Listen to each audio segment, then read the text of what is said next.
पति की आज्ञा की अवहेलना करने में नारी हमेशा हमेशा घाटे में रही। मेरे प्रभु राम ने भी तो मना किया था, जब मैया कह रही थी वो सोने का मृग, वो सोने का मृग। ये नहीं मैया ने सोचा कि मृग भी कोई सोने के होते हैं क्या। भगवान ने समझाया, मैया नहीं मानी। लक्ष्मण ने समझाया, मैया नहीं मानी, तो सोने की लंका ही जाना पड़ा। ये तीन हट बड़ी खतरनाक है।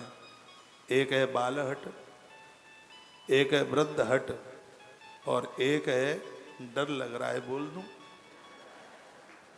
है, एक है आप वाली हट। क्या बोलते हैं इसको?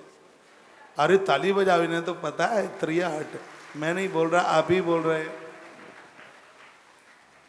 माताएं अपनी अटेक पर आ जाएं तो उसके कई अम्मा को देखना, समझाने से समझी नहीं कैसे भी। तो ये हटें हैं, ये ठीक नहीं है। ये हट तो हटनी चाहिए। हाँ, ये हट ठीक नहीं है किसी भी प्रकार। कभी कभी माता ऐसे रूठ की बैठ जाती हैं, पियर जाने के लिए मना कर दो तो फिर तो धरती से धत्ता कहे, खैर नहीं है, लेंटर हिल जाए। कोई कारण हो सकता है मना कर रहे हैं। मैंने पूर्व में ही निवेदन किया कि गर्भ में संतान है, भूल करके भी पियर मत जाइए। नियम तो यही कहता है। क्यों नहीं जाइए? पियर इसलिए नहीं जाइए क्योंकि गर्भ में संतान है तो स्वतंत्रता नहीं होती। ज़्यादा चला नहीं जाता, ऊंची सीढ़ियों पर चढ़ा नहीं जाता, रात्रि को सूर्य अस्त के बाद भोजन नहीं किया जाता, मुक्त केसों से नहीं सोया जाता, रात्रि को गीले पामों से नहीं सोया जाता। गर्भिणी नारी के लिए ध्यान रखना, जूठे मुंह से नहीं सोया जाता, ज़्यादा घूमा नहीं जाता। और पिता के घर में तो सब स्वतंत्रता होती है, चाहे जहाँ आओ चाहे जहाँ बैठो। एक कथा गर्ग संहिता में आती है, वो पवन रेखा नाम की स्त्री थी, उग्रसेन की पत्नी।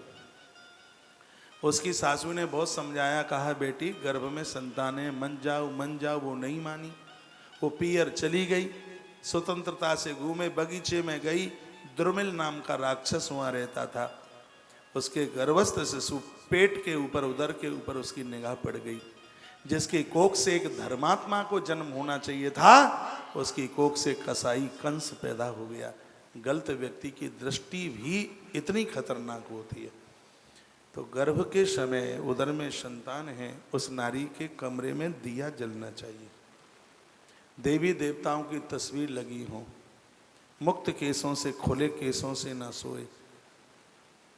पलने वाले उस शिशु के ऊपर नहीं तो बहुत, यहाँ तक कि गर्भ में संतान खत्म हो जाती है। गीले पामों से नहीं, जूठे मुंह से नहीं, सूर्य अस्त के बाद अन्न ना खावे बिल्कुल भी। इन दिनों में चाय छोड़ दे, ज़्यादा खट्टा ना खावे। इन दिनों में चिकनाई की चीज़ें, दूध है, दही है, ऐसी चीज़ें उस गर्भिणी नारी के लिए बहुत फायदा करती है।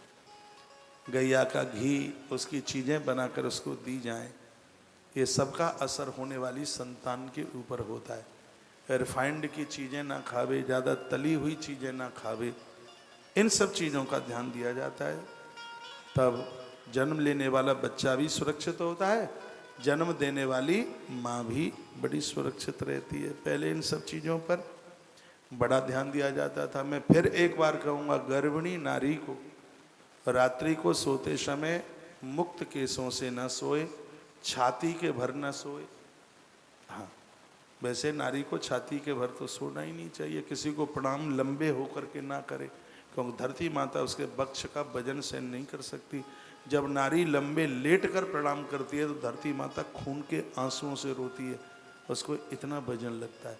कभी आप गोवर्धन गिरिराज जी में देखिए, माता दंडवती परिक्रमा करती हैं तो कंधे के भर करती हैं, ऐसे लंबे लेट के कभी